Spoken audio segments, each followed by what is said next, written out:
ஆச்சி பாதாம் ட்ரிங்க். ஆச்சி பாதாம் ட்ரிங்க் ஒன்னு வாங்கினா ஒன்னு ஃப்ரீ.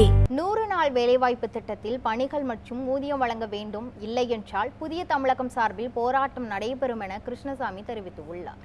தூத்துக்குடி மாவட்டம் கோவில்பட்டி பயணியர் விடுதியில் புதிய தமிழக கட்சியின் நிறுவனர் கிருஷ்ணசாமி செய்தியாளர்களுக்கு பேட்டி அளித்தார். அப்போது 2026 ஆட்சியிலிருந்து திமுகவை அகற்ற வலிமையான கூட்டணி அமைக்க வேண்டும் என்றும் தெரிவித்தார்.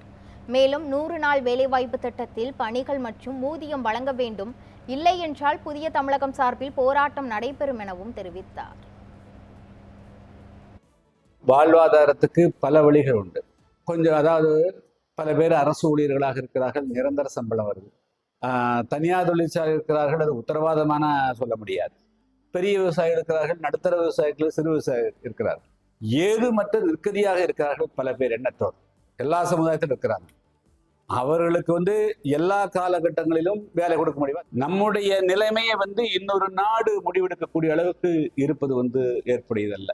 அதுவும் பாகிஸ்தானுக்கும் இந்தியாவுக்கும் ஒருவேளை சமரசமே ஏற்படுவதாக இருந்தாலும் கூட இரண்டு தேசமும் உட்கார்ந்து முடிவு செய்து அது இந்தியா தான் அறிவிக்க வேண்டுமே தவிர அது இன்னொரு நாட்டினுடைய அதிபர் அறிவிப்பது அது ஒரு சரியான நடைமுறையோ அல்லது அது ஒரு தவறான முன்னுதாரணமாகவே நான் பார்க்கிறேன்.